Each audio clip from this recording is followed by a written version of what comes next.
¿Qué están viendo? ¿Ven algo? La pantalla, doctor. Sí, doctor, sí se ve, doctor. Dios, Es hipertensión endocraniana. Ya está. Empezamos.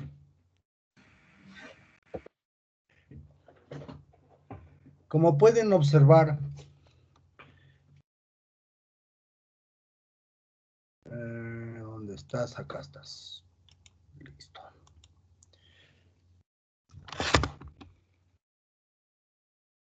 Todo este equilibrio que va a representar la presión dentro del cráneo va a estar, o es secundaria, si quieren, a todo el contenido que está dentro de la cavidad craneal. Y esta cavidad craneal es una estructura rígida, no se extiende, excepto en el recién nacido o en el niño que puede crecer por aumento de la presión acá.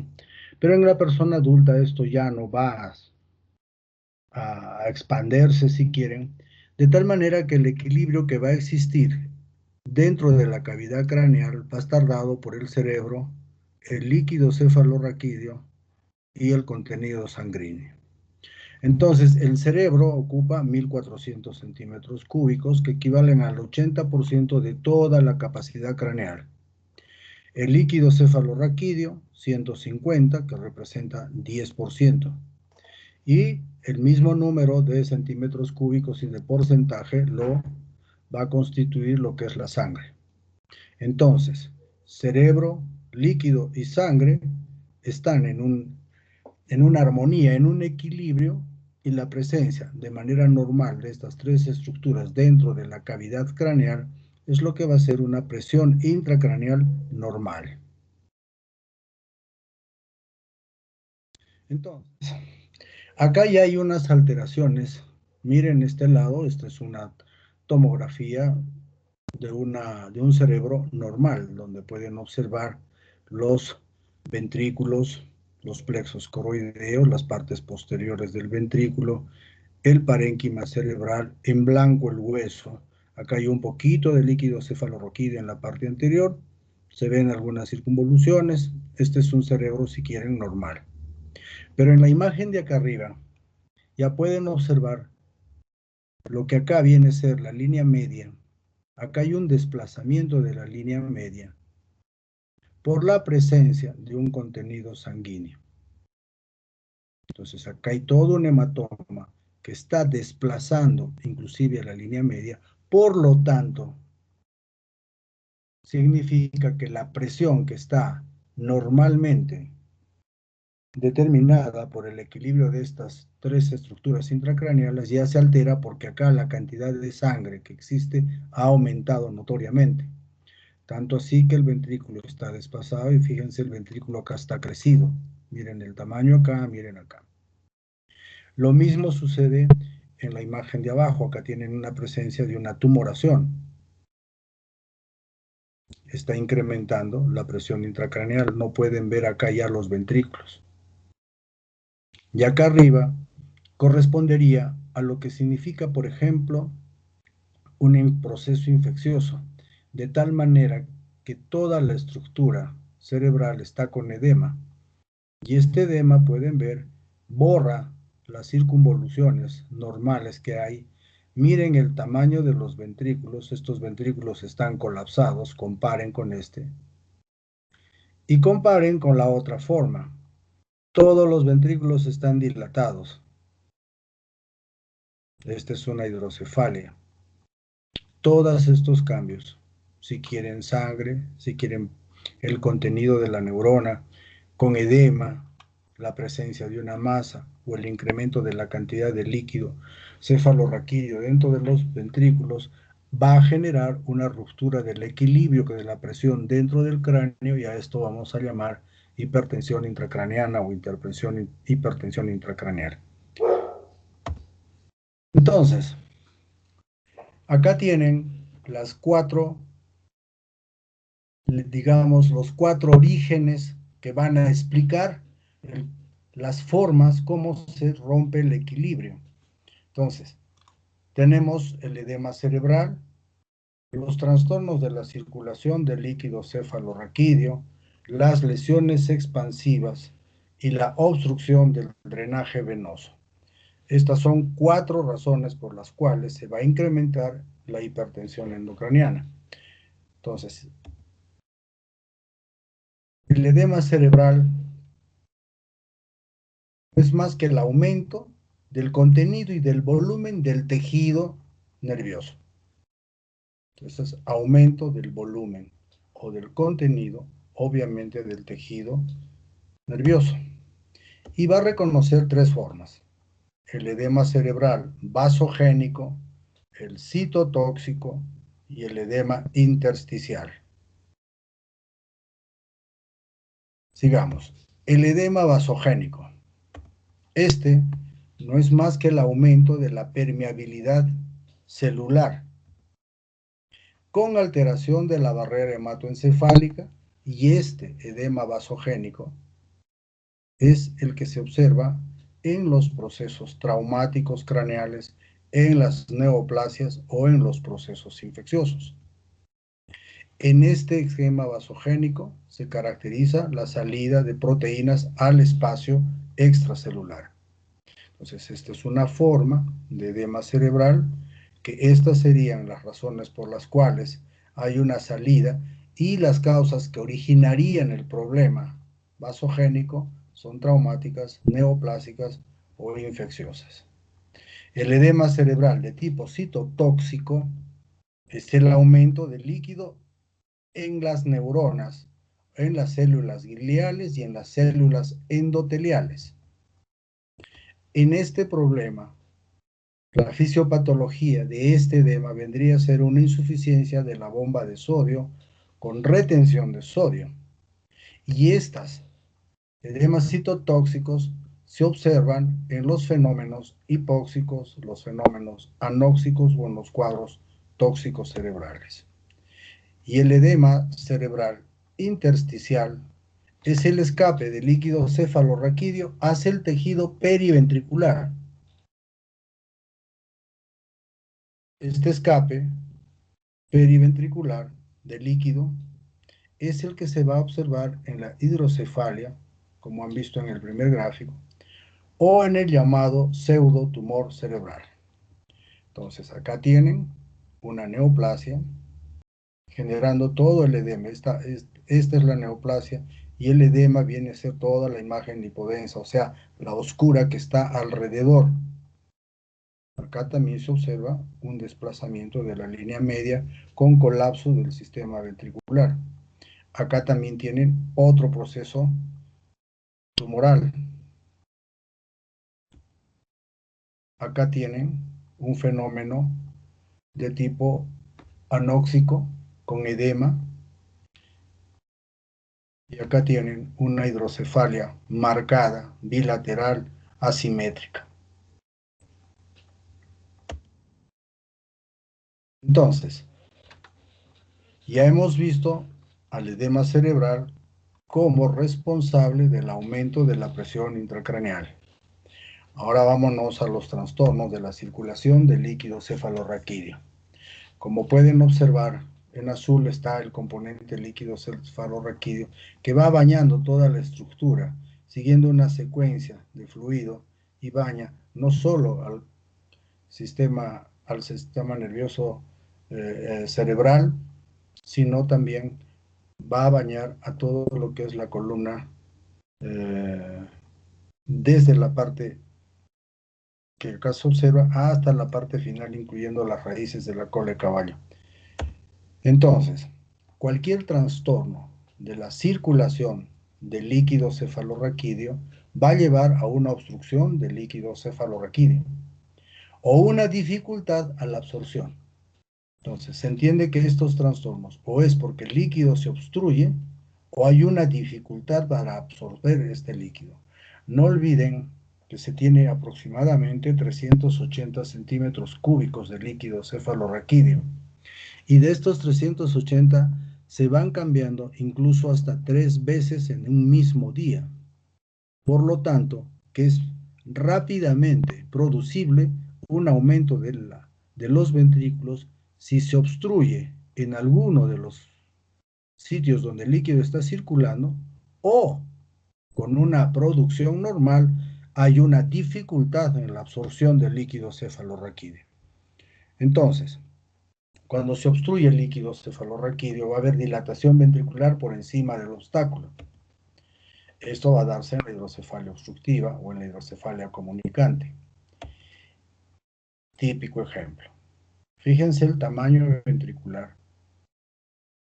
Entonces, si este hidrocefalo puede ser agudo, si ustedes se ponen a pensar que 380 se ha tapado la absorción, 380 centímetros van a producir rápidamente un empuje del parénquima hacia un hueso que no se va a dilatar. Entonces, inmediatamente las características clínicas van a ser de tipo aguda, y si no se hace el tratamiento que estos casos requieren, como es colocación inmediata de una válvula a este nivel para drenar a nivel ventrículo peritoneal este líquido, este paciente puede, por este problema de hidrocefalia, perder la vida. Entonces, edema cerebral, trastorno en la circulación del líquido cefalorraquídeo y ahora las lesiones de tipo expansiva. Cualquier lesión expansiva, esto no significa necesariamente un problema de tipo de tumor, van a tener los siguientes mecanismos. Esta masa por sí misma es la característica también de por qué una lesión expansiva rompe ese equilibrio. La masa por sí misma.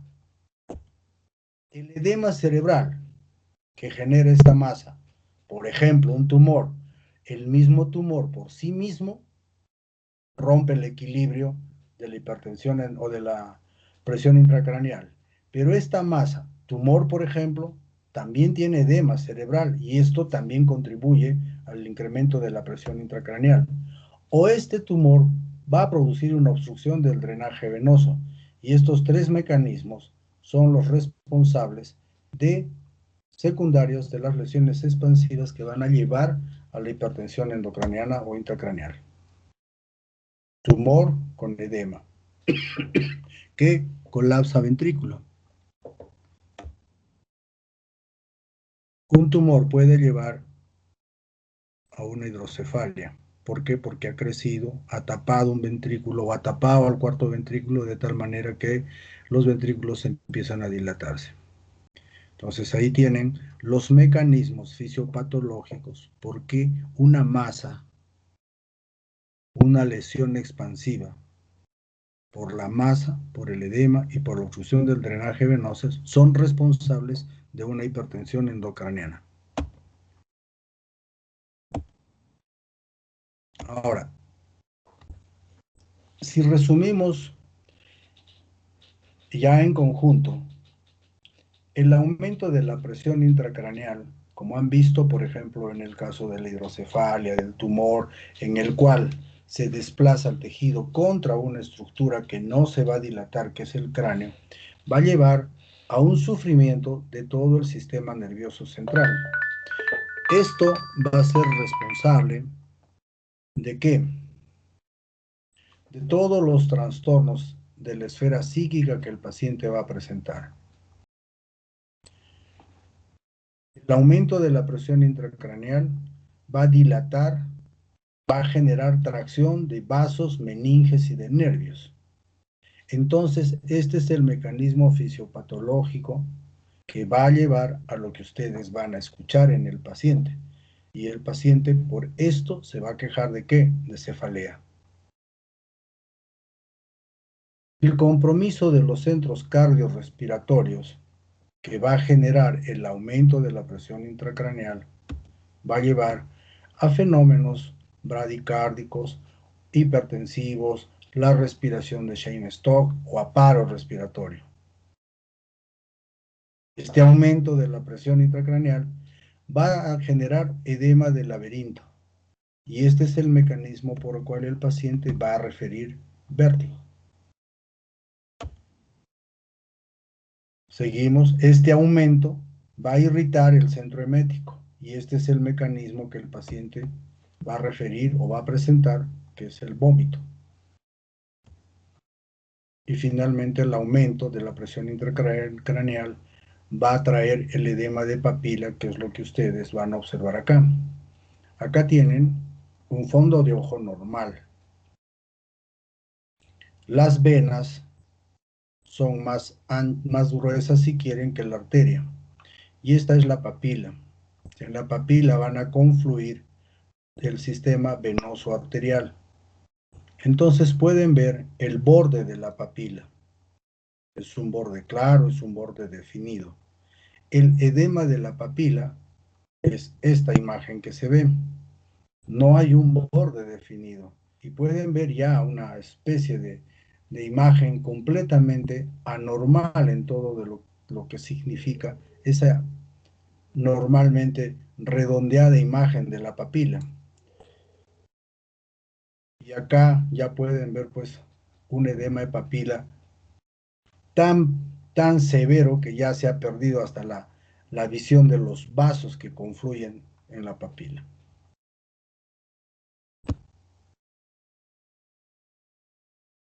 ¿Preguntas hasta ahí?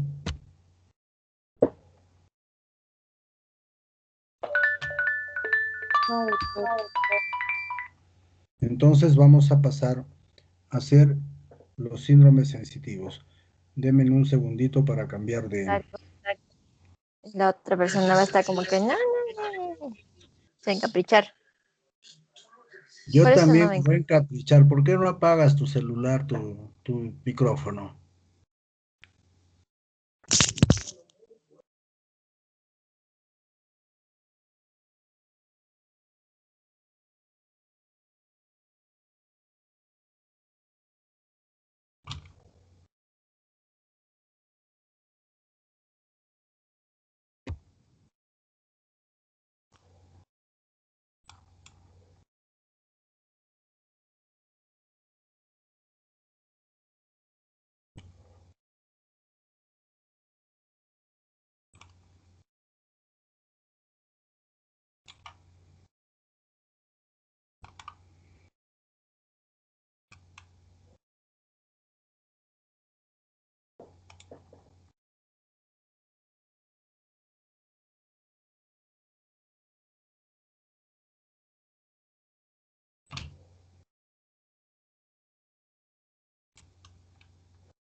¿Ven algo, doctores? Sí, doctor. Sí, doctor. Sí, doctor. Sí, doctor, sube la... Sí, doctor. Sí, doctor.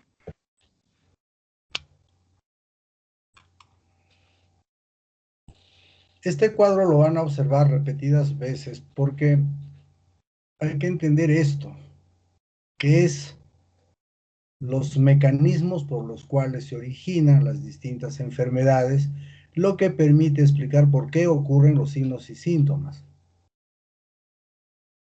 de todas las patologías que puedan ver. Entonces, por eso estamos tratando lo que queremos que ustedes entiendan para que expliquen por qué de manera general, sindrómicamente, si quieren, se ubiquen en el manejo del paciente neurológico, que es diferente a la fisiopatología pura de cada una de las enfermedades. Por ejemplo, la miastenia gravis trae un trastorno motor, el Guillain-Barré, trastorno motor, y los dos tienen una fisiopatología totalmente diferente desde el punto de vista de la enfermedad de Guillain-Barré o de miastenia gravis. Ahí tienen un cerebro. Ese corte está a esta altura porque nos importa que no se olviden de dos estructuras que en lo que es sensitivo es vital que entiendan que existen. Acá tienen el tálamo y tienen la corteza. Corte ahí, el rojito que es el mesencéfalo, bulbo raquídeo en verde y abajo la médula espinal. Entonces, si ustedes ven, es la vía espino-talámica y después pasa a ser tálamo cortical. Es fundamental que no olviden que los trastornos de tipo sensitivo van de afuera hacia adentro.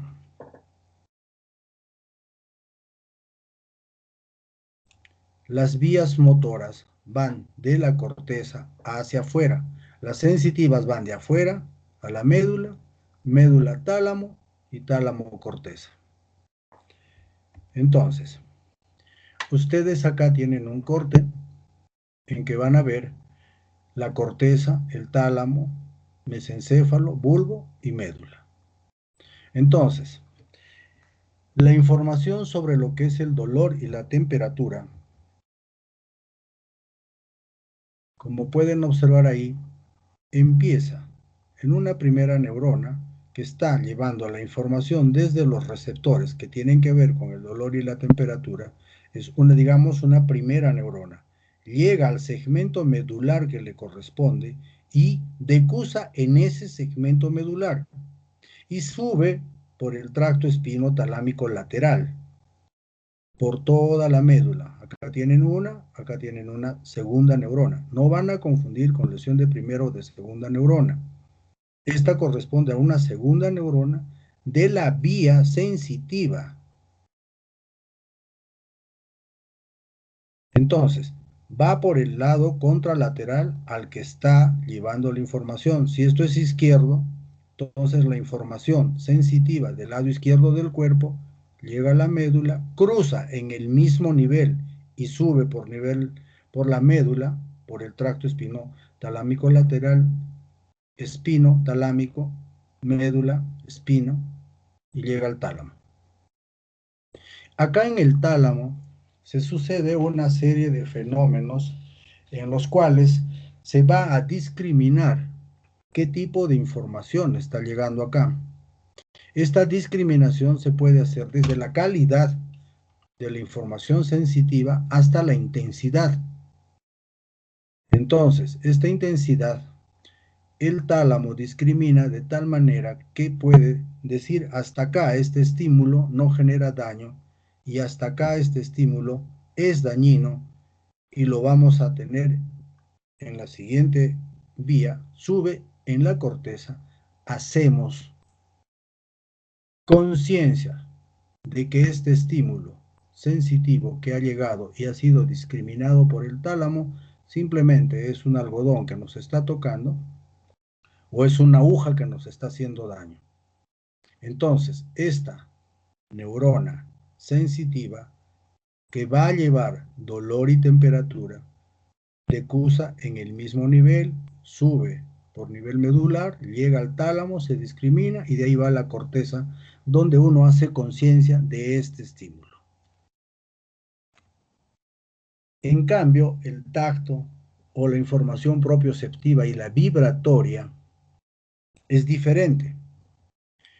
Ahí en verde llega, decusa por el cordón se traslada por vía cordón posterior, no decusa ahí.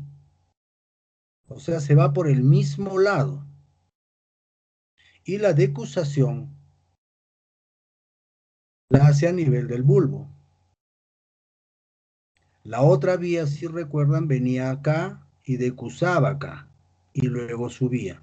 Entonces, esta, digamos, lo que es propioceptiva, si quieren la sensibilidad profunda, va a llegar por el cordón posterior, decusa arriba en el bulbo, sigue subiendo y va a llegar ¿a dónde? Al tálamo. En el tálamo se suceden los mismos funciones de tipo discriminativa y eso pasa a la corteza donde hace uno conciencia de todo el estímulo que está llegando por los receptores propioceptivos o vibratorios o la sensibilidad profunda. Entonces, tenemos nuevamente una primera, una segunda y una tercera neurona que tiene que ver con lo que es la sensibilidad. Y ahora, si tenemos un resumen de todas las vías, tanto las superficiales como las profundas, unas en rojito si quieren, cruzó, sube, tálamo, corteza, o la profunda, no cruza, sube, cruza arriba, decusa arriba, tálamo, corteza. Entonces, una alteración de estas vías sensitivas pueden tener como origen nuevamente el mismo cuadro de siempre, que sea un fenómeno vascular, que sea un proceso inflamatorio, puede ir una lesión que ocupe espacio, un tumor que aprieta las vías, puede ser un trastorno degenerativo, puede ser desmielinizante, autoinmune, carencial, traumático, tóxico, metabólico, genético y hasta medicamentoso. Entonces, que tengan en mente que estos procesos pueden dañar desde acá afuera, sección, por ejemplo, un traumatismo vértebromedular, un efecto carencial de vitaminas, que va a afectar todo este recorrido, o un trastorno inflamatorio, va a ser en el fondo el responsable de la alteración de la sensibilidad, tanto superficial como profunda. Entonces, uno de los síndromes frecuentes en este proceso es el síndrome siringomiélico. ¿Cómo es esto? Acá tienen dolor y temperatura en rojo. Vienen por el nervio espinal. Llega y decusa. Y esta vía va a subir, como ya hemos visto en el gráfico anterior, por el tracto espinotalámico lateral. Pero acá tienen todo el segmento medular que le corresponde a este nivel, y acá está el epéndimo. ¿Y qué circula por el epéndimo? El líquido cefalorraquídeo es una cavidad que puede sufrir una dilatación. Si esta cavidad se dilata, va a apretar, no va a dejar pasar la información de dolor y temperatura. Por lo tanto, no hay quien le lleve hasta la corteza de nosotros esta información. Por lo tanto, no vamos a sentir dolor y temperatura en el segmento que le corresponde a esta raíz.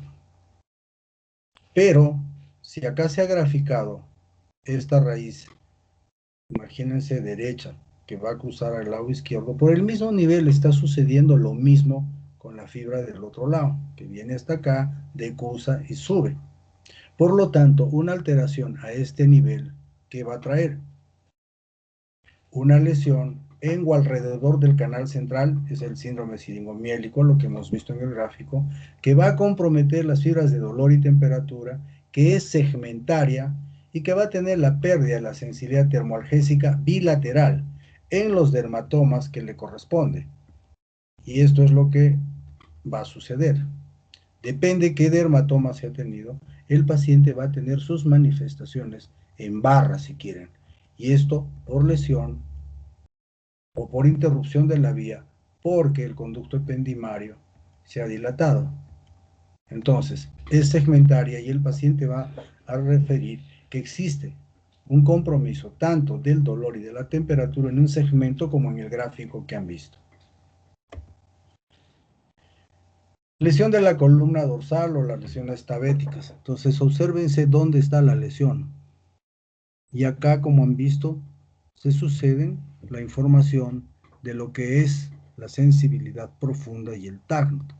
Entonces, cuando hay una lesión acá, va a haber una pérdida o va a haber una disminución del sentido de vibración, que esto ustedes lo van a evaluar con el diapasón, el sentido de la posición, que lo van a evaluar cuando van a movilizar una articulación, en este caso el dedo gordo del pie que van a evaluar, la discriminación de dos puntos y la evaluación del tacto o la sensibilidad profunda.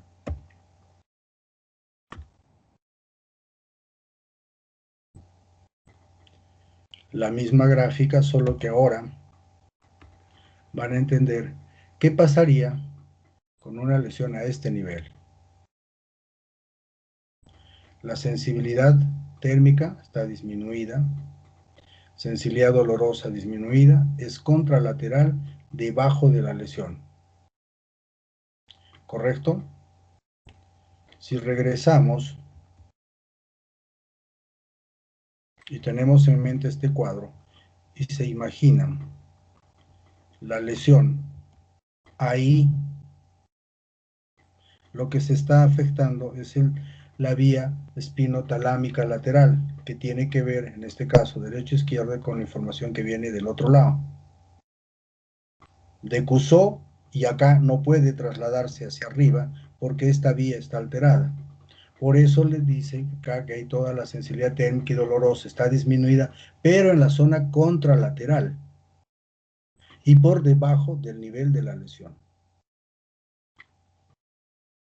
Acá está la lesión izquierda-derecha, acá hay izquierdo y derecho, entonces la lesión estaría a este nivel y el paciente no siente esto, porque la información que de acá debe ir al cerebro, al cruzar en el segmento medular, se encuentra con esta anomalía, este problema, y la vía sensitiva no llega. Al no llegar, el paciente no siente la manifestación sensitiva, ni térmica ni dolorosa, contralateral a la lesión.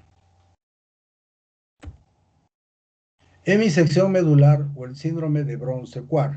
Acá va a haber dos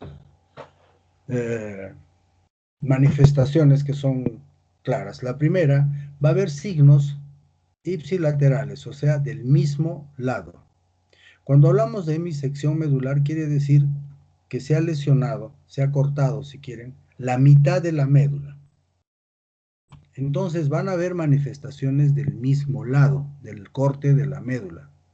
Y ahí van a encontrar alteraciones de neurona motora superior, ya hablamos de motora, y motora inferior, trastornos autónomos, trastornos del cordón posterior. Estos son ipsilaterales, del mismo lado, y contralaterales, pérdida de dolor y temperatura.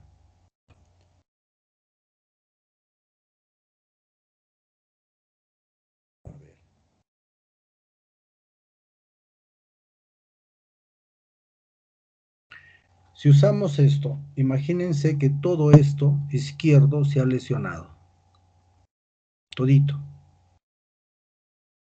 Entonces, las lesiones de la sensibilidad, en este caso por lesión izquierda, dolor y temperatura, van a ser de este lado,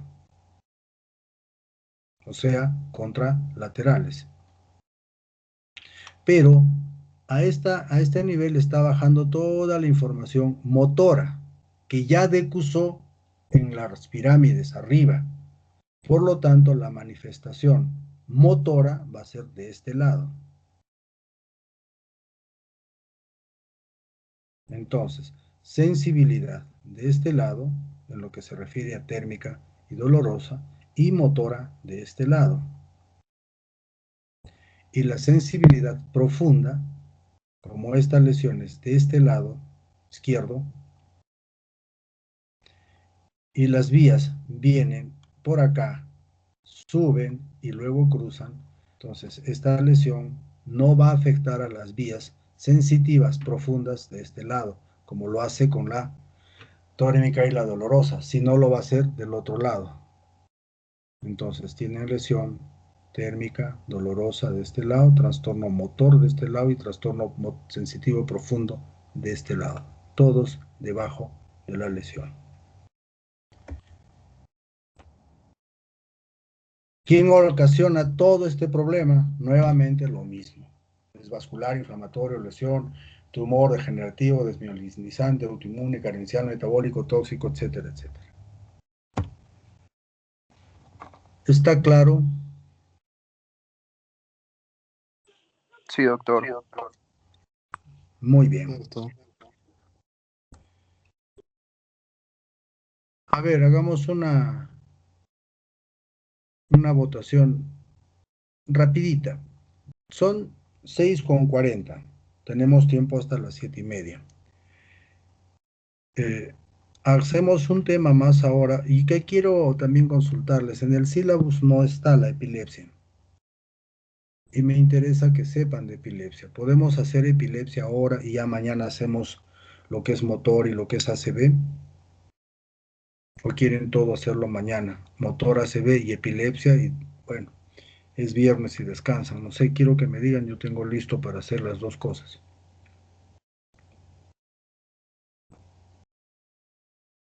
Delegada. Doctor, aquí estoy. Depende de todos los chicos, doctor. A ver, 10 opiniones, rápido, a ver. Hay que Sigo, lanzar sigo. ahora. Yo sí, doctor. Ahora vamos a ver. epilepsia. Sí, doctor. Válido, Sí, válido, está todo bien. Sí, doctor, ahora epilepsia. Ya. Ahí queda. Ya. Ya. Doctor, avancemos entonces.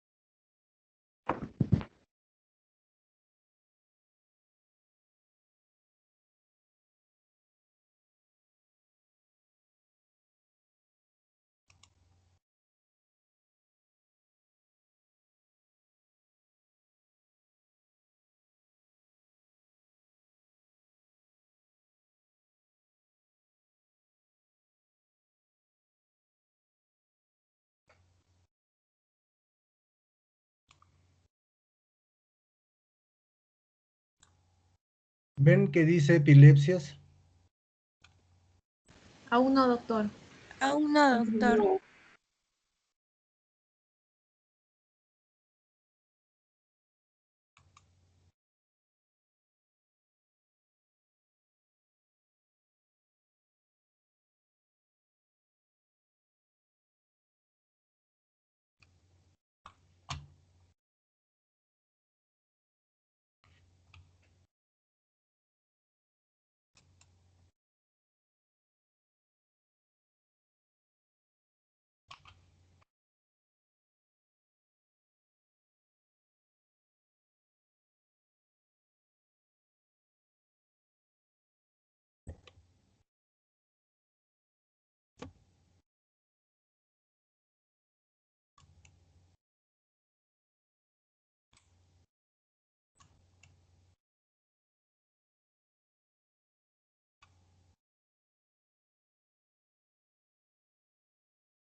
Ahora, No, doctor, no se ve. No, doctor. a ver, iremos.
Ahora, Ahora sí se mira, doctor.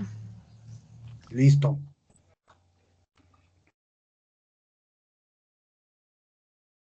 Es mejor que empecemos a hablar de las epilepsias y no de la epilepsia. ¿De acuerdo? Acá tienen una de las pinturas más famosas de Rafael, que se llama La Transfiguración. Esta está, a ver dónde está mi puntero.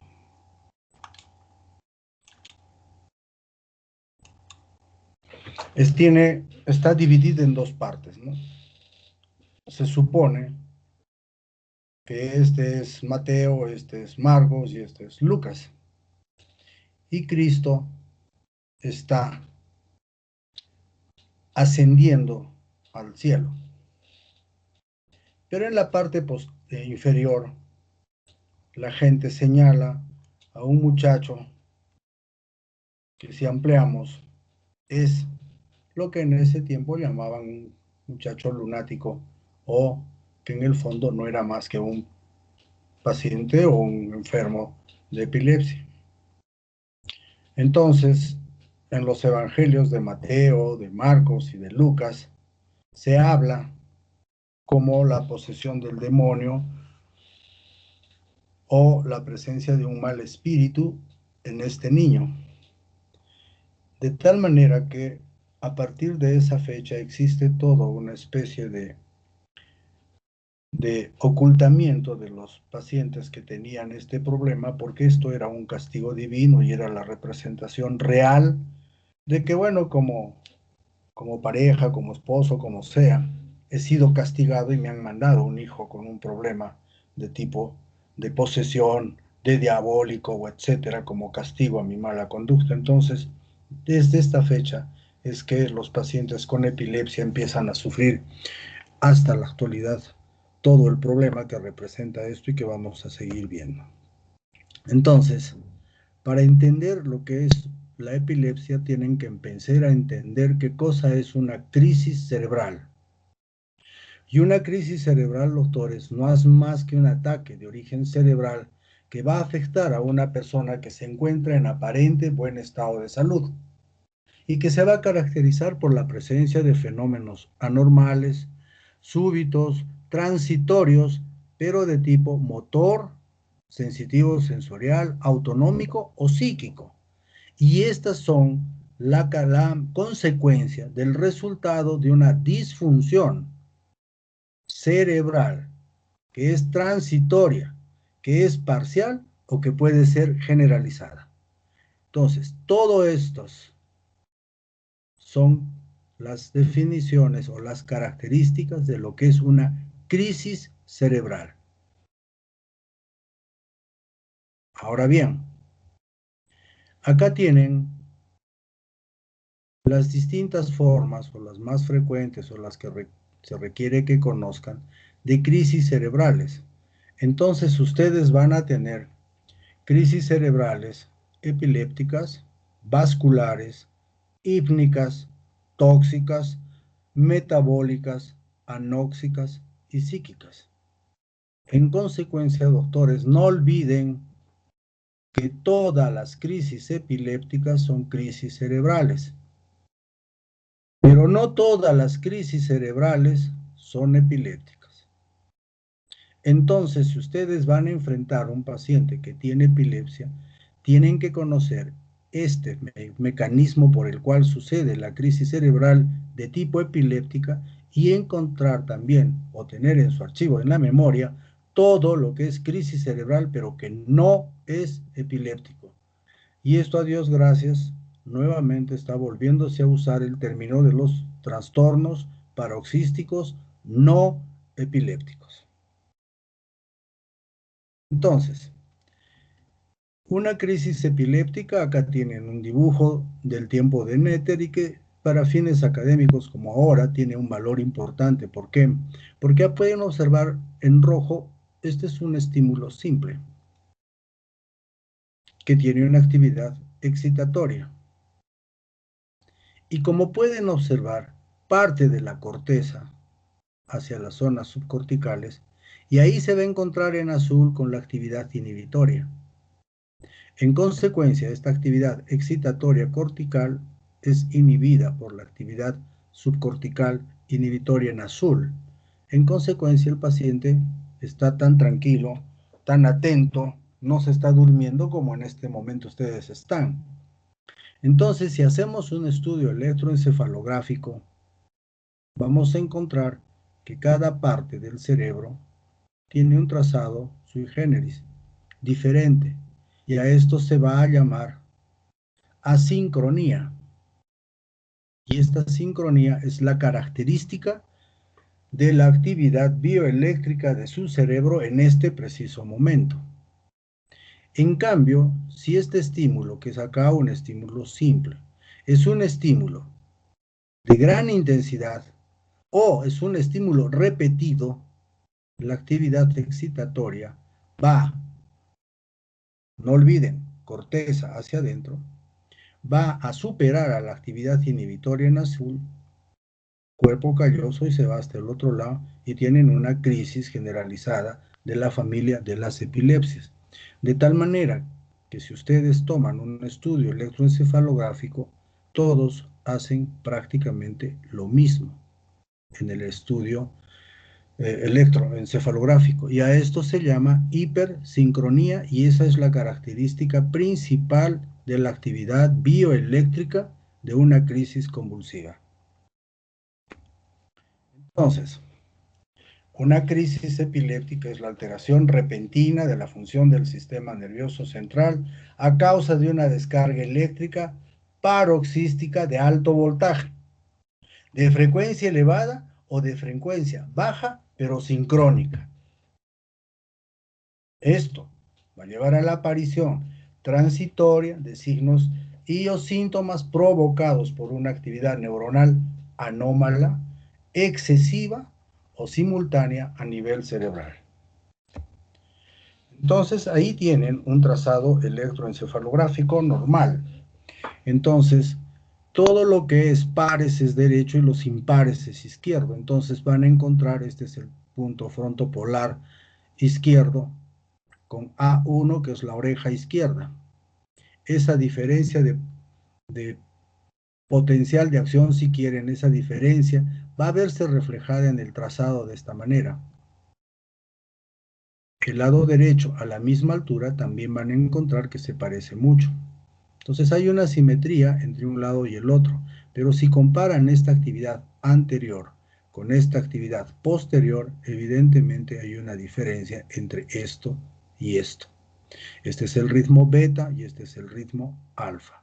Alfa siempre es posterior, beta anterior, en un electro común y corriente. Entonces, ¿qué sucede en una crisis epiléptica?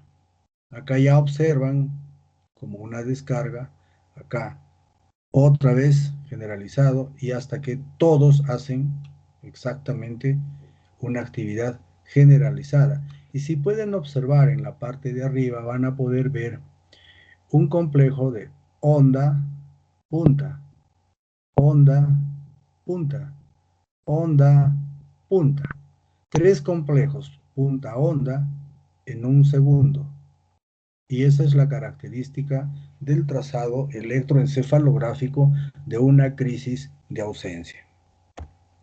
Entonces, ¿qué es la epilepsia? Trastorno neurológico caracterizado por la repetición de crisis epiléptica. Pero este concepto ha cambiado un poquito, por como vamos a ver después. Pero que quede en mente que es la repetición de crisis epilépticas. Y también ahora es un trastorno cerebral que se caracteriza por predisposición continuada. Ya es un término más moderno, esta predisposición continuada a la aparición, o sea, si es continuada, es repetitiva, a la aparición de crisis epilépticas. Y por las consecuencias neurobiológicas, cognitivas, psicológicas y sociales que trae esta enfermedad. Entonces, si ustedes tienen una crisis cerebral, puede ser que esta crisis cerebral sea una crisis epiléptica o sea un trastorno paroxístico no epiléptico. Acuérdense del gráfico en redonditos. Entonces, esta primera parte, doctores, es la parte más trascendente para llegar al diagnóstico de epilepsia. Y esto es eminentemente clínico. Por eso es que si queremos llegar a este diagnóstico, debemos conocer también todo esto que se parece a la epilepsia, pero que no es epiléptico. Pero bueno, regresemos a la crisis epiléptica. ¿Esta crisis epiléptica tiene una causa aguda? ¿Sí o no? Si existe una causa aguda, a esto se llama crisis provocada. Ejemplo, la crisis convulsiva secundaria a una meningitis, a un proceso hemorrágico o, como en los niños, a una convulsión febril. Es decir, existe una causa que provoca la crisis epiléptica y esta crisis provocada es el nombre que toma esta crisis epiléptica, que es consecuencia de un evento agudo. Pero, ¿esta crisis epiléptica tiene causa aguda? No. Si no hay una causa aguda, se llama crisis no provocada. Provocada, no provocada. Si esta crisis no provocada solo es una crisis, se llama crisis única o crisis solitaria. Pero si tiene dos o más crisis, se llama epilepsia. Entonces, a través del tiempo, ha habido muchas clasificaciones sobre lo que es la epilepsia, y esta clasificación del año 1981, el ILAE es la Asociación Internacional de Liga de la Lucha contra la Epilepsia, y es la institución que regenta todo lo que tiene uno que saber y que tiene un valor a nivel mundial sobre todo lo que significa clasificaciones, conceptos, diagnósticos, etcétera, tratamientos. Esta clasificación del 81 se basaba exclusivamente en fenómenos de tipo clínico. Esta es la clasificación que hemos usado años en la docencia y no hemos cambiado porque consideramos que esta es una clasificación sumamente útil para el estudiante y para el médico general, porque nos permite de la manera más sencilla entender la clínica del paciente. Después de estas clasificaciones, doctores, ha habido, si no me equivoco, más de 12 clasificaciones, en las cuales hay unas que son sumamente complicadas, inclusive para el mismo neurólogo. Entonces, el tiempo ha ido cambiando y a Dios gracias. En el año 2017 sale la última clasificación que tiene una variación en relación a esta, pero sí le da nuevamente el valor de la forma, de la crisis, de la clínica, de la crisis epiléptica. Entonces, esta clasificación clínica va a clasificar a las crisis como parciales y como generalizadas. Y un tercer grupo que no saben si es generalizado o es parcial. Con el tiempo, en la evolución del paciente se determina que esta es generalizada o es una parcial. Esta generalmente no era no clasificada porque no tenías una clínica, no había un testigo o la información era inadecuada o te costaba ponerlo acá o acá. Pero bueno, se llama crisis parciales en ese tiempo y ahora el concepto ya dejó de ser parcial y el término parcial fue sustituido por el de focal, porque el término parcial involucra como que fuera una parte de un problema, o sea, una parte de la crisis epiléptica, cuando a lo que se refería con parcial es a una parte del cerebro. Por eso ese término parcial fue sustituido por el término focal, o sea, foco. Y si hay foco, ya ustedes imaginan un sitio de la corteza cerebral. Y estas crisis son de tipo simple, parciales o focales simples, complejas, o parciales simples que generalizan. Las generalizadas tienen dos formas, las formas no convulsivas y las convulsivas. Entonces, aquí tienen las crisis de tipo focal, antiguamente parciales, simples, complejas. Las simples tienen compromiso motor, con compromiso somático sensorial, con compromiso autonómico o con compromiso psíquico. Entonces, las crisis parciales tienen las características que no tienen compromiso de conciencia. El paciente recuerda lo que ha pasado.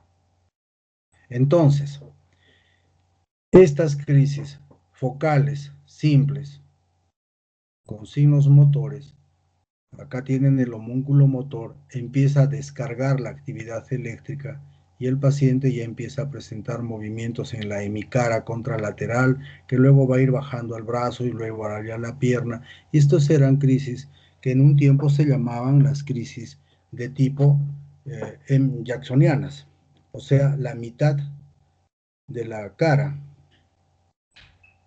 que generalizaban o no. Y acá tienen un homúnculo, si lo quiere el homúnculo motor, acá tienen el sensitivo, y el paciente presentaba, si acá presentó motoramente esta secuencia, acá va a ver motoramente o sensitivamente sus manifestaciones sensitivas. Entonces, cuando ustedes van a interrogar semiológicamente a un paciente, tiene que este cuadro que nos va a dar el paciente cuadrar, si quieren, con una distribución que le corresponda al cerebro.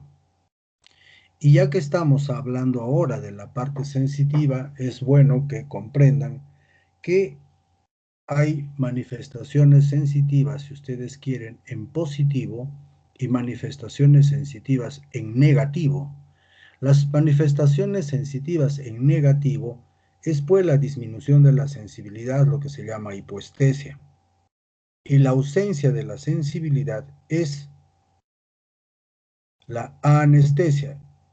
Todos ustedes han ido al dentista, les han puesto su anestesia y saben sentir cómo la sensibilidad primero va bajando hasta que llega un momento en que no sienten nada. O sea, sienten una hipoestesia y luego hay una anestesia, la que luego va a remitir cuando el efecto del medicamento ha pasado. Pero estas manifestaciones son en negativo. Pero las manifestaciones excitatorias de esto van a traer manifestaciones como por ejemplo la presencia de sensaciones que el paciente no puede definir. Dice, son sensaciones como que me estuvieran caminando gusanitos, como que se mueve algo debajo de mí, es decir, no pueden definir eso que sienten. Y cuando estas manifestaciones se producen, esto se llama parestesia. Y cuando esta parestesia es dolorosa, se llama disestesia. Pero debe corresponder lo que el paciente dice a una distribución del parénquima en su área sensitiva.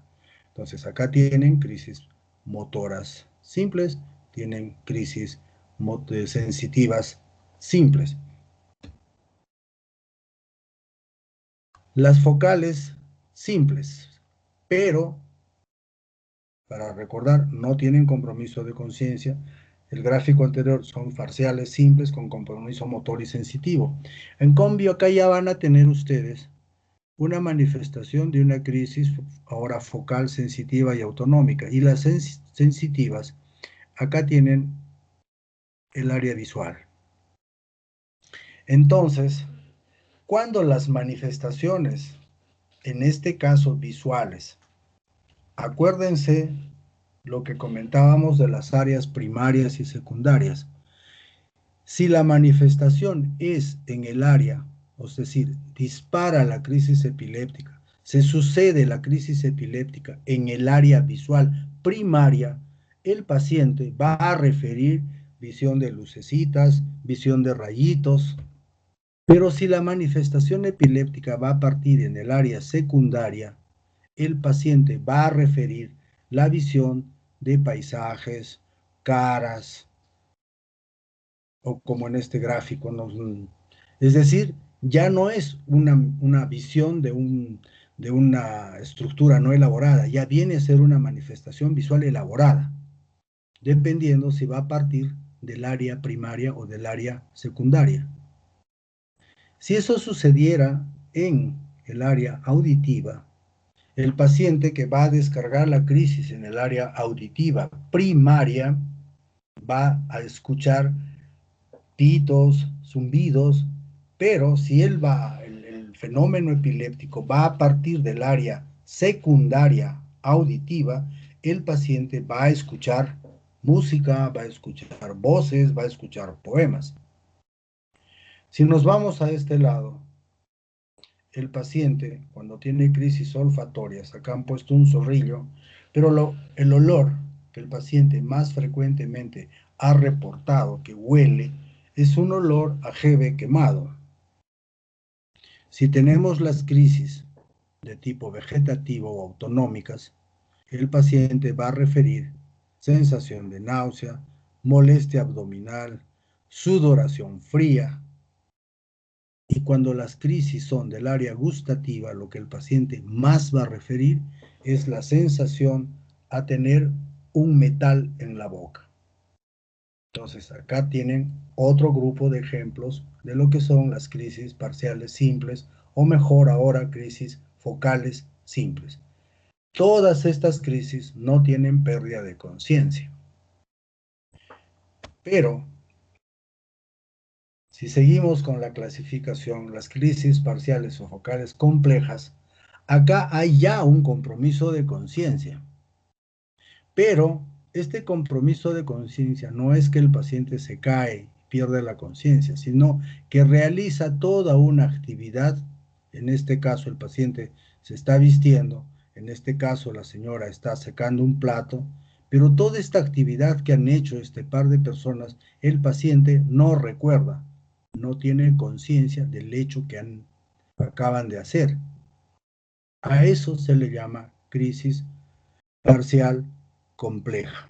Ahora, todas las crisis anteriores, incluyendo las parciales complejas, van a o pueden generalizar. Entonces, empiezan en un sitio, siempre cortical, y luego generalizan, que es lo más frecuente. Pero hay crisis de tipo focal en las cuales el paciente no presenta la generalización de toda la crisis, produciéndose obviamente una convulsión tónico-clónica generalizada.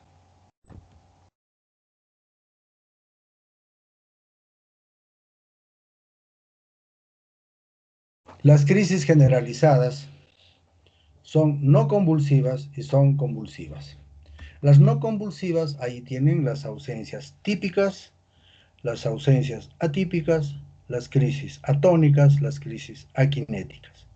Y en las formas convulsivas están las tónicas, las clónicas, las tónico-clónicas y las mioclónicas. Estas ausencias típicas antes se llamaban crisis el pequeño mal. Y estas crisis tónico-clónicas antes se llamaban el gran mal. Ambas, como pueden darse cuenta, son crisis generalizadas. Pero les tomaron ese nombre porque esta es la característica de cada una de estas crisis. Acá tienen toda la clasificación de ese tiempo. Sigamos con nuestro gráfico. Acá tienen las no convulsivas, ausencia típica. El paciente está jugando con su pelota y de un momento queda con la mirada perdida. Deja de ser la actividad que estaba haciendo. Como pueden ver, la pelota cae. Este es un fenómeno cortical generalizado, de origen cortical generalizado, que tiene una duración de 3 a 15 segundos, el trazado típico punta onda de 3 veces por segundo, y luego el paciente continúa con su actividad. En cambio, acá tienen una crisis generalizada tónico-clónica. El paciente emite un grito, cae al piso, empieza a mover brazos y piernas, relaja esfínteres, ahí se alorrea. Esto tiene una duración de hasta 3 minutos más o menos, y el paciente queda en una etapa post-ictal, post-crisis. Y esta sería pues el trazado que tiene en la fase tónica, en la fase clónica y en la fase posictal su estudio electroencefalográfico. Esta clasificación, en resumen, es de origen. La idiopático primaria es la que no tiene causa. Las sintomáticas también son llamadas secundarias, estas tienen una causa definida, y existe un tercer grupo, las que ahora se llaman probablemente sintomáticas y que hace un tiempo llamaban criptogenéticas. Estas son crisis que generalmente comienzan desde los 20 años para arriba, o crisis parciales a cualquier edad. Pero el examen neurológico y el examen auxiliar no demuestran una patología intracraneal sistémica. Es decir, no encuentran quien explique que esta crisis, por ejemplo, focal, es consecuencia de un cisticerco, de un parásito, etc. Pero estas crisis criptogénicas o sintomáticas, en el estudio electroencefalográfico, pueden mostrar anomalías que pueden ser focales o pueden ser difusas.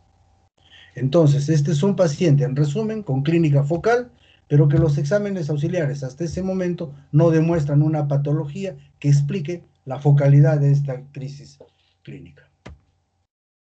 Entonces, crisis parciales, crisis generalizadas de tipo simple, motoras, sensitivas, autonómicas, psíquicas, complejas, y crisis parciales que evolucionan a generalizadas. Entonces, fíjense las diversas formas que tienen de crisis epilépticas. Jackson decía, existen tantas formas de epilepsias como funciones tiene el cerebro.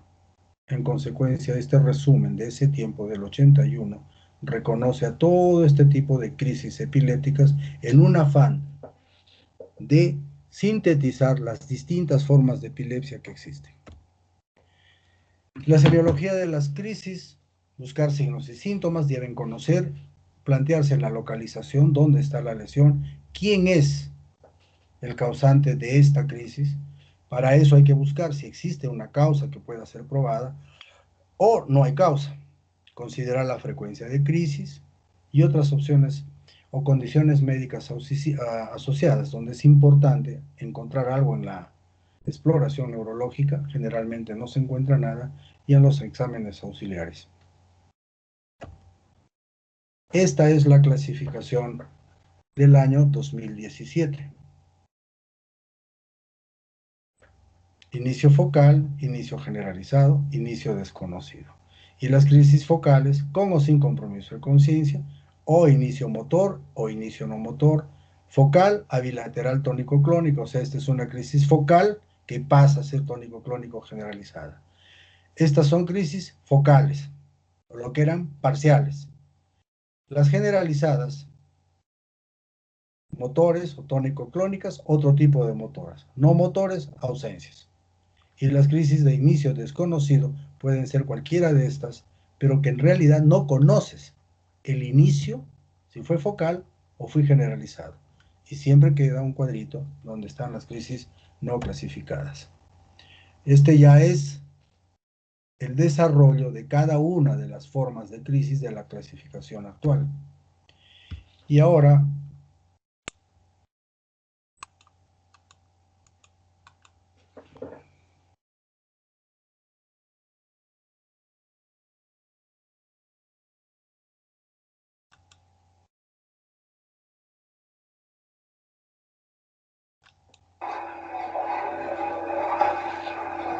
observen esa paciente.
¿Dónde estás?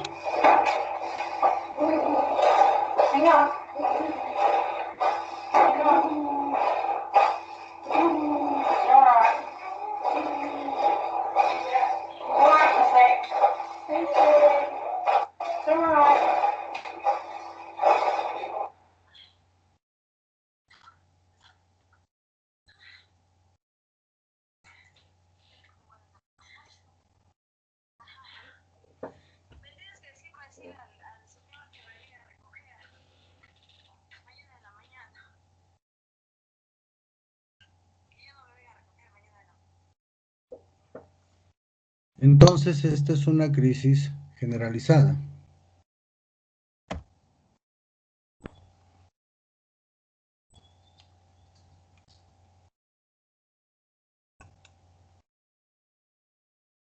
Esta es una crisis, un paciente con el electro alado. Nuevamente, bueno, ya pasamos a otro. Want you to smile like you did when you first came in. Good girl for me. Ya entra en crisis, hay un movimiento parpadular, el paciente está inconsciente.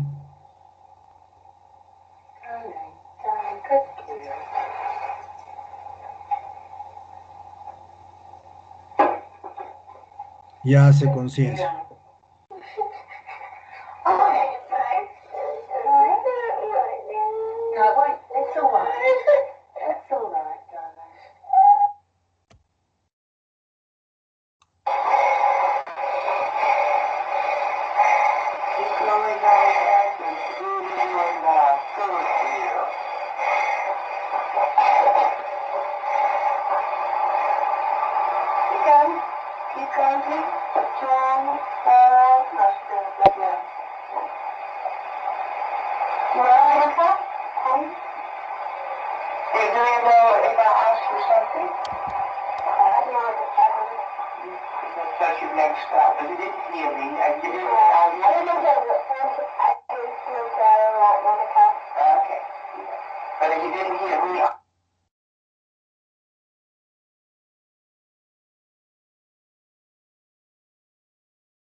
¿Qué pasó?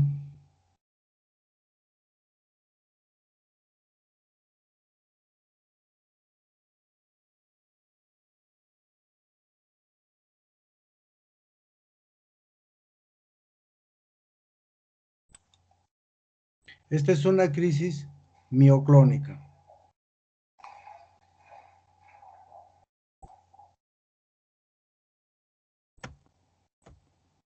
Muy bien, preguntas. Nuevamente ahí podemos regresar a lo que decíamos. Este origen de las epilepsias puede ser, o de las crisis convulsivas si quieren, pueden ser secundario, por ejemplo, de un proceso inflamatorio, puede ser un proceso de tipo tumoral, puede ser parasitario, puede ser abscesos, pueden ser de tipo desmielinizante, etc.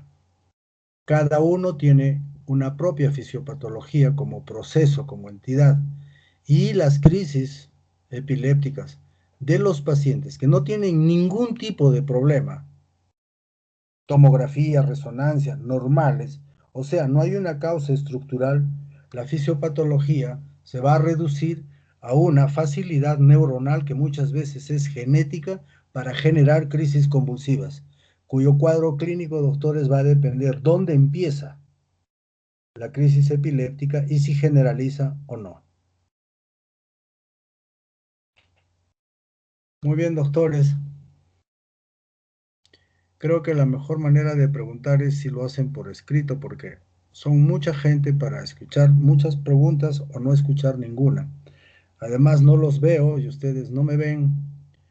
Ojalá que les haya sido útil la clase, ojalá que me hayan entendido y mañana a las 8:30 les espero para hacer la parte de motores y hacer la parte de lo que significa los ataques cerebrovasculares.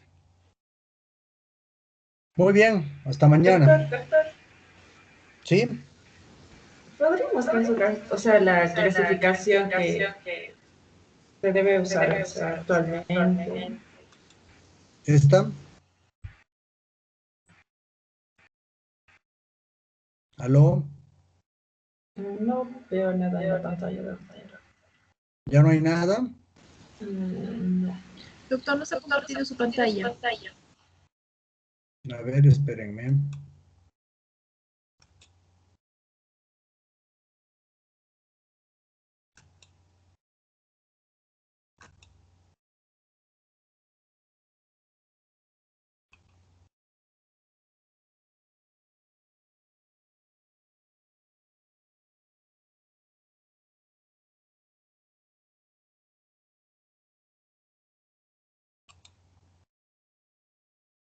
¿Está ahí? Aún no, doctor.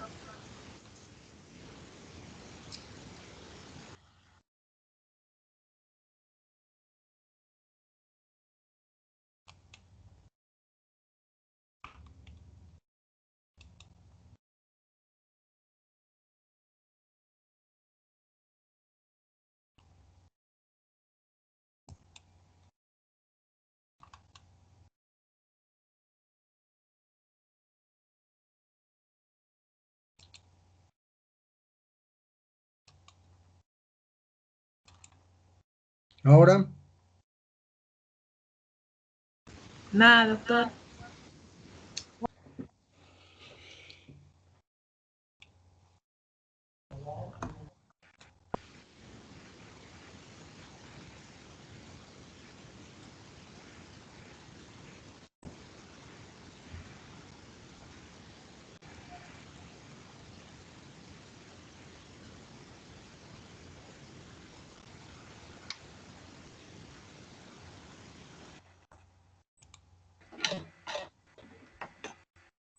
¿Ingresó? Doctor, se ve blanco. Ya me robaron la imagen entonces. A ver, voy a seguir buscando. Es que yo la tengo acá y hago el mismo, sigo lo mismo que lo que he estado haciendo, pero no logro.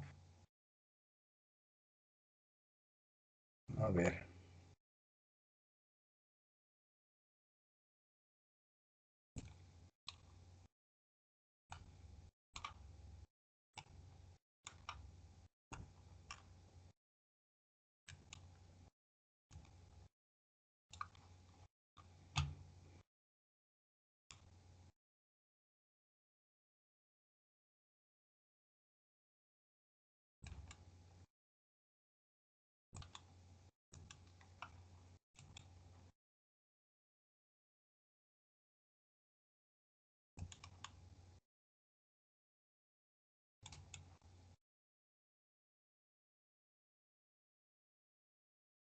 Ahora,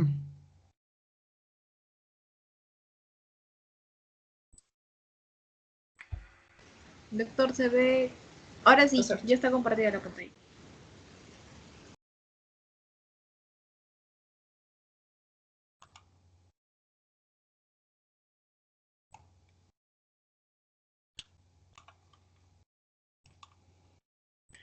¿cuál era la pregunta sobre la clasificación, señorita? Doctor, simplemente quería saber si se podía hacer como el repaso entre las diferencias entre las clasificaciones que nos han mostrado.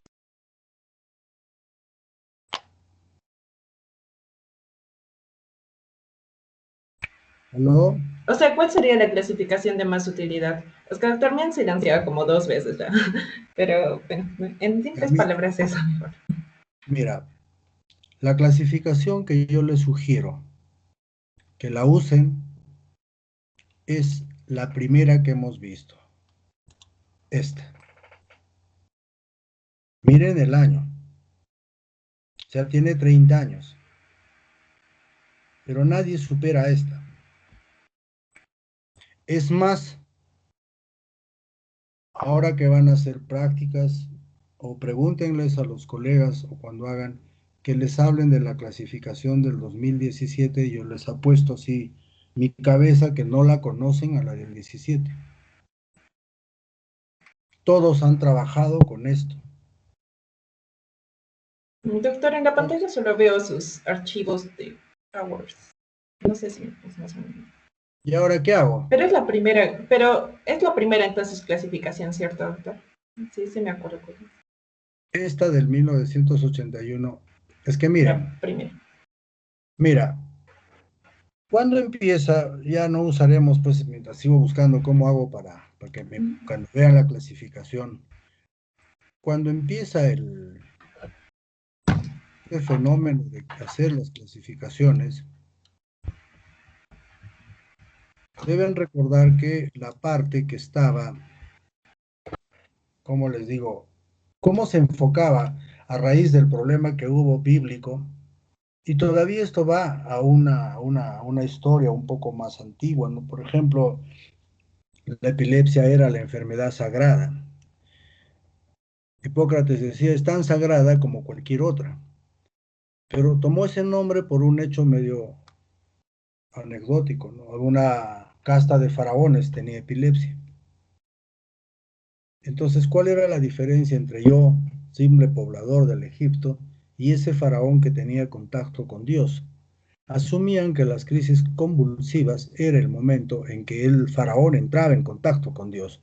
En consecuencia, todos los que convulsionaban en ese tiempo la pasaron bien, hasta que viene la Biblia. Doctores, el año 48 se derogó una ley donde estaba, en Estados Unidos, una ley donde estaba prohibido casarse con un epiléptico. Y hay un montón de cosas. Entonces, como esto era un castigo divino, fue Jackson el primero que dijo que la manifestación epiléptica era una descarga cortical contralateral. Y él hace esa aseveración que es correcta porque, bueno, el paciente que tenía todos los días era su hijo. Y a raíz de eso es que él razona de esa manera, plantea que así es, estaba en lo correcto, y por eso esas crisis hemigeneralizadas se llaman jacksonianas. Pero hasta el hallazgo, o hasta cuando empieza a entenderse el fenómeno de la epilepsia, no había clasificaciones. Entonces se tenía la clasificación en que las epilepsias, cuando ya se acepta que es un fenómeno neuronal, cortical, cerebral, si quieren, eran de tres formas: el pequeño mal, que es la ausencia; el gran mal, que es la tónico-clónica; y las crisis de automatismo, que son las focales complejas. Esas tres cosas se aceptaban como crisis, pero luego van observando que los pacientes que tenían crisis generalizadas, algunas veces antes de las crisis, referían trastornos visuales, trastornos auditivos, trastornos motores, trastornos sensitivos, y a eso en ese tiempo le llamaron aura. Entonces hablaban de un aura visual, una crisis generalizada o tónico-clónica con aura visual. Y con el tiempo esta aura visual deja de ser aura y pasa a ser crisis parcial, visual, auditiva, motor, etc. Pero después de esta clasificación ya de parciales y focales, en el año 1992, un grupo de neurólogos americanos decidió que el término de aura debería existir como una manifestación, pero que no puede ser objetivable. Entonces yo les digo que mi crisis es que estoy mirando lucecitas. Yo como médico no puedo ver que eso es cierto. A eso decían que había que continuar llamándole aura. Pero si yo digo que mis crisis empiezan moviendo el brazo derecho, yo puedo ver la crisis. El paciente mueve el lado derecho. Esa es una crisis motora, focal, derecha. A eso ya aceptan que deba continuar llamándose ya una crisis focal y no aura. Aura es lo que no puede ver, no puede objetivar el examinador o el testigo de la crisis. Entonces, ha habido, doctores, muchas clasificaciones. Y si revisan textos van a encontrar más. Y ya cuando estemos en quinto año, cuando hagamos la clase teórica de epilepsias, les voy a mostrar todas las clasificaciones que han habido y que en realidad resultan poco prácticas y poco útiles para la docencia. Para la investigación está perfecto, para unidades de epilepsia está perfecto, pero lo que nosotros pretendemos en estas clases es que ustedes tengan un conocimiento básico de lo que es la crisis y las formas de crisis que existen. ¿De acuerdo? ¿Alguna otra pregunta?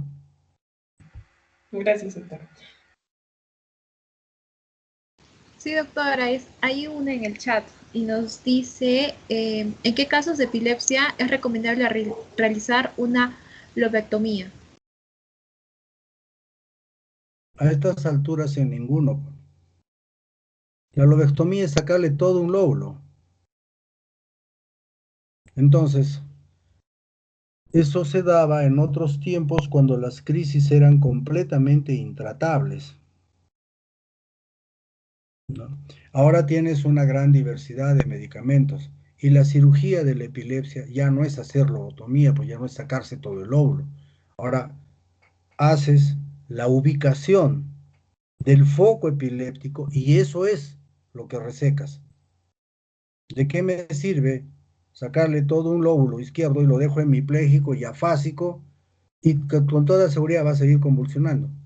Entonces, sacar un lóbulo ya no se hace ahora, ¿no? Se han reportado y se está descrito que inclusive cortaban el cuerpo calloso, sacaban lóbulos, pero eso después del tiempo que, bueno, ni yo he visto, ¿no?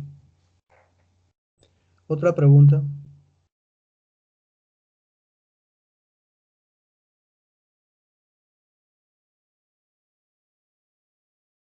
¿No hay más doctores?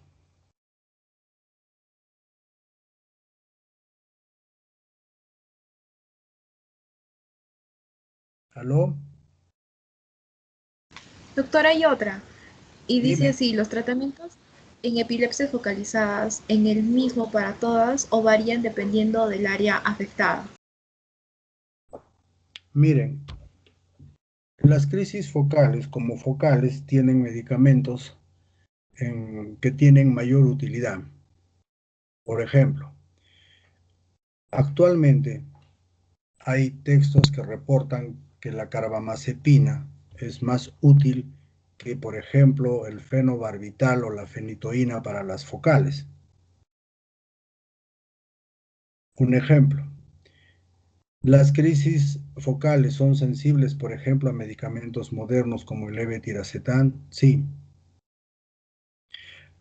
Entonces, cuando uno va a empezar un tratamiento sobre un problema de esto, primero hay que tipificar el tipo de crisis y buscar cuál es el medicamento más adecuado. Recuerden que estos pacientes van a tomar tratamiento años y no es como escoger un tratamiento de infección urinaria que va a ser de 10 días y le doy 3 antibióticos, un descongestionante y en 10 días el paciente está ok. No, acá hay que escoger, hay que calcular por kilo de peso, hay que ver si el paciente es joven, es niño, es adulto o viejito, hay que escoger qué medicamentos si el paciente es una mujer. Hay medicamentos anticonvulsivantes que, por ejemplo, dañan las encías y producen el crecimiento de bigote. Entonces, eso, por ejemplo, no le vas a dar a una dama, ¿no? Entonces, hace muchos años, a raíz cuando empezábamos el trabajo, hicimos un trabajo sobre 1.600 pacientes con epilepsias y que los hemos seguido hasta 5 años. Es un trabajo de epilepsias el más grande del país, pero lamentablemente nadie lo quiso publicar porque, bueno, era de Arequipa, pues. Entonces, y en ese tiempo no podíamos publicar por nuestra cuenta un trabajo. Ahí, en los pacientes de ese trabajo que hicimos, el medicamento más útil para las crisis convulsivas de tipo focal era la carbamazepina. Entonces, con 1.600 pacientes y teniendo en cuenta esos conceptos sobre la medicina basada en epilepsia, es un trabajo que le da un valor a decir, en Arequipa, las crisis focales iban mejor con carbamazepina. Les hablo de hace 10 años, más o menos. Hasta ahora se sigue usando. Pero siempre en la búsqueda de un medicamento que abarque a todas las crisis sería lo ideal. Lo ideal sería una medicación por día, sería lo ideal, pero no existe. Por eso es importante tipificar el tipo de crisis y escoger el medicamento. Y al escoger medicamento también no solo es todo lo que representa todo lo que les he dicho, sino tienen que escoger el precio del medicamento. Con el advenimiento de los medicamentos llamados genéricos, y su demostrada utilidad en epilepsia, ya las cosas han cambiado, ¿no? Hay pastillas, por ejemplo, el nombre comercial de uno de estos cuesta casi 7 soles cada pastilla y el genérico cuesta 30 centavos. Entonces, y usar el de 30 no quiere decir que va a ir mal. Lo que sí se ha observado, y también lo trabajamos, es, por ejemplo, el Seguro Social en otros tiempos tenía un medicamento que se llamaba el Tegretol, que era la carbamazepina. Este medicamento lo compraba el Seguro Social. Y vamos a poner a redondear números. El frasco, imagínense, costaba 10 soles al precio actual. Pero el genérico costaba alrededor de 60 centavos. Este genérico era hindú, pero era carbamazepina. Entonces, si uno se pone a pensar, si esto lo han hecho en la India y han pagado a los hindúes para que trabajen este medicamento y esto lo han traído en barco, ¿cómo cuesta tan barato? Entonces, la calidad del producto muchas veces no ha pasado por un real control de calidad. ¿Y qué se observó? Que al usar estos productos, en el tiempo de los primeros genéricos, los pacientes empezaron a convulsionar. Pero ajustamos un poco más la dosis y era efectivo. Entonces, si antes este paciente tomaba una cucharita 3 veces al día, con cucharita y media se controló las crisis. Luego, ¿qué sucedió? El paciente dice, ahora sí tengo mi plata y voy a comprar mi medicamento de marca. Y le daba su cucharita y media 3 veces al día y el paciente hacía signos de intoxicación por carbamazepina. Entonces, la calidad del medicamento antes no es la de ahora.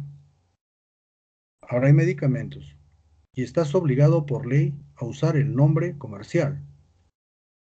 Ahora, carbamazepinas habrá 10 marcas.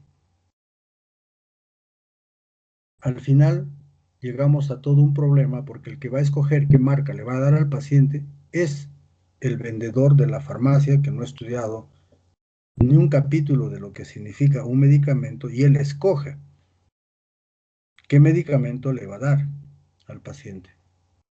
Y todavía tienen el descaro algunas veces de que tú recetas carbamazepina y el paciente viene y te dice no me va bien, no me va bien, sigo convulsionando y aquello, y te hacen todo un problema y le pides que te traigan la medicación y te traen fenitoína. O sea, ellos escogen qué medicamento darle. Creen que todo es igual.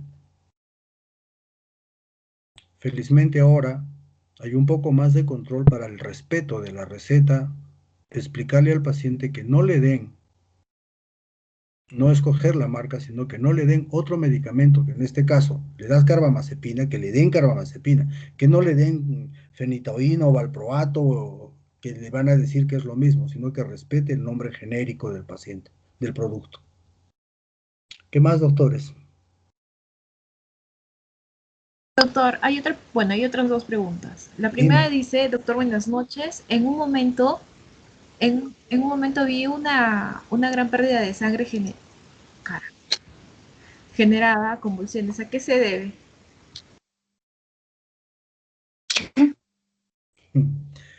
Mira, vamos a suponer, yo lo que puedo creer de lo que usted pregunta es que este paciente ha convulsionado, se ha caído, ha hecho una crisis tónico-clónica, se ha golpeado la cabeza o lo que se haya golpeado, y eso, como consecuencia de la caída por la crisis epiléptica, ha producido el sangrado. Pero el sangrado por sí mismo es poco probable que traiga una crisis convulsiva. ¿Por qué? Porque eso te va a llevar a un estado de anemia aguda y va a comprometer la conciencia de manera deficitaria, no de manera excitatoria, como es una crisis convulsiva. Entonces, los que has visto mucho sangrado es por el golpe que se pegó el paciente por una crisis generalizada. No el sangrado produce la crisis, sino la crisis lleva al golpe, golpe sangrado, y eso es lo que usted ha visto. ¿La otra pregunta? Faltan dos. Sí, dime. Esta que me indica, me dice, ¿en qué procedimiento o tratamiento podríamos recurrir en un caso de una epilepsia refractaria? Primero, el término refractario significa que has usado de manera adecuada todos los medicamentos y las formas establecidas para combinar medicamentos. Entonces, de 100 pacientes para que lleguen a ser refractarios, ¿ya?, no creo que lleguen al 5%. Entonces, si no ha habido un estudio etiológico, si no se ha hecho el estudio del medicamento más adecuado, si no se ha calculado el medicamento de acuerdo al kilo de peso o a patologías asociadas, es fácil tener un paciente que es difícil de manejo. Hace muchos años había un adagio en neurología, decía, si un paciente con epilepsia está descontrolado con un medicamento, está descontrolado con 2 medicamentos, está descontrolado con 3 medicamentos, el descontrolado es el médico. Entonces, si uno hace una buena selección del medicamento y hay una nueva generación de medicamentos, los refractarios son cada vez menos. Pero, ¿cuáles son los que realmente llegan a ser estados refractarios? Los pacientes, por ejemplo, que tienen un retraso mental severo, tienen una patología cerebral severa, ellos pueden llegar a ser más refractarios que los que no tienen una patología asociada, sí. Entonces, en estos casos se ensaya varios esquemas, asociación, hasta la cirugía, para eliminar el foco, demostrando dónde está el foco epiléptico, puede ser una alternativa, sí. La otra. ¿En qué casos está indicado implantar un dispositivo de electroestimulación y qué tan efectivo es? Sí se ha hecho y en muchos casos sí ha demostrado ser útil. Solo hay que seleccionar el tipo de crisis y hay que seleccionar el personal adecuado para colocar estos electrodos. Hay varios, hay unos que van el que más he visto que se ha usado en nuestro medio es la estimulación del, que se llama la carótida, el globus carotídeo. No desaplicarlo directamente a la corteza cerebral, como son los estimuladores cerebrales profundos que se usan en Parkinson. He visto que se han usado. Yo no tengo ningún paciente que se haya indicado eso, no porque soy efectivo en el tratamiento, sino porque no tenemos dónde hacer eso acá. Entonces, está descrito, sí que es útil, sí, pero acá no hemos visto. Acá yo por lo menos en Arequipa no he visto.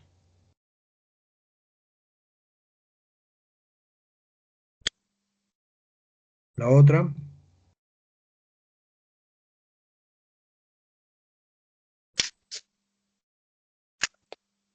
¿Aló? Sí, dígame. Ya, doctor, nos dice 2 preguntas más. Nos dicen, ¿en qué casos, como el síndrome de Rasmussen, el tratamiento es exclusivamente quirúrgico? ¿En qué casos?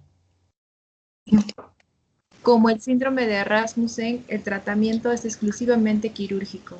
Mira, el concepto de tratamiento quirúrgico ha variado, ¿correcto? Primero tiene que haber una selección de diagnóstico, tiene que haber una selección de respuesta y tiene que haber la indicación quirúrgica contando con un personal que sepa lo que va a hacer. Por ejemplo, en la enfermedad que usted dice, nunca he visto acá que se haga eso. Entonces, no puedo, por ejemplo, acá no conozco un caso que se haya operado de Rasmussen. Es más, no tengo un diagnóstico de eso, entonces no podría asegurarte que otros casos más.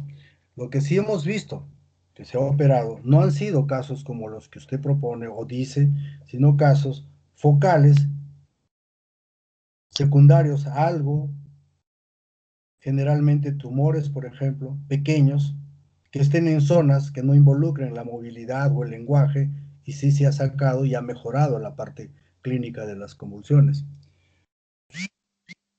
¿Otra pregunta? Y la última, doctor, nos dice, doctor, ¿qué tan útil es la estimulación magnética transcranial? La verdad, doctor, de esa estimulación no tengo experiencia. Hemos revisado para qué sirve y cuando te propagandean que para todo sirve, uno empieza a dudar, entonces tal vez estamos en eso en epilepsia.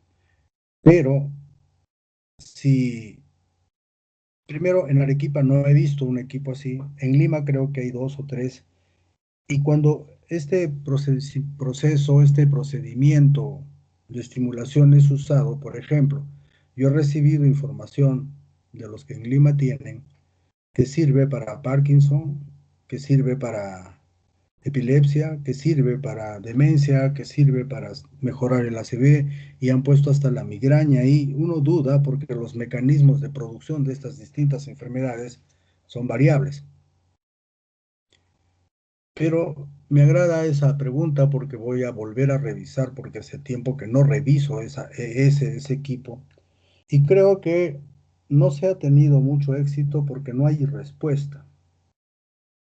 Es como, por ejemplo, la gran problemática que ahora existe acerca de la famosa, el cannabis, por ejemplo, ¿no? Entonces llegamos a una situación en que es útil o no es útil. Entonces yo puedo partir de una presunción sencilla, ¿no? ¿Quién ha autorizado el uso de cannabis en el Perú? ¿Un proyecto de ley o una ley? ¿Y quién ha hecho esa ley? Unos genios como Becerril y toda su collera, que quisiera saber si entienden qué cosa es una crisis epiléptica. Y la manera como la que están ahora, y eso sí me consta, porque tengo casi 30 y tantos pacientes que he estado tratando y que ahora están con cannabis, gastando 300 a 380 soles y con una mejora de una crisis cada mes. Entonces, ¿qué cosa y cómo se vende y cómo se procesa esto del cannabis? Igual en células madre, ¿no? Recuerdo mucho el presidente Obama autorizaba el uso autorizaba la investigación para el uso de células madre. Y en el Perú ya trataban Parkinson, ya trataban epilepsia, trataban demencia con células madre, cuando en realidad yo no sé cómo hacían eso y que todos estos colegas que se metieron a hacer ese tipo de estafas fueron denunciados y como la justicia acá demora 40 años, hasta ahora siguen ejerciendo. Entonces, creo que está claro que el camino de las células madre es científico. Creo que está claro que buena parte de lo que están investigando va a ser útil, pero si en Estados Unidos te autorizan el uso, o mejor dicho, la investigación de esto, en el Perú ya usen, ya es otra cosa. Nosotros no hacemos trabajo de investigación, no tenemos centros de investigación. Y en realidad, ¿qué hacían? Hacían una punción, o sacaban sangre, lo centrifugaban y el plasma, sacaban todo lo que es glóbulos rojos, blancos, y lo que quedaba se lo metían. Y como había otro que se le ocurrió no hacerlo con sangre, agarraba pues líquido cefalorraquídeo, lo centrifugaba y se los volvían a imponer por el mismo huequito que habían hecho para la punción lumbar. Consecuencia, un incremento marcado de encefalitis secundarios a eso. Y si les contara cómo era el proceso de selección del paciente, era francamente delictivo, ¿no?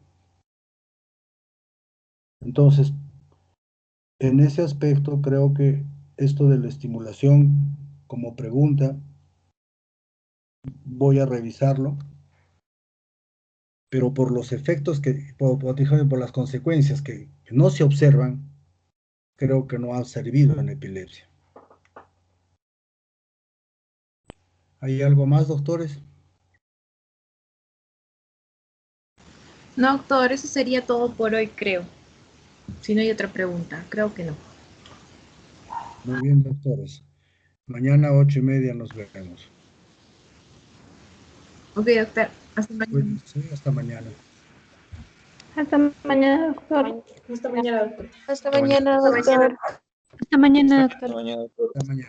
Hasta mañana.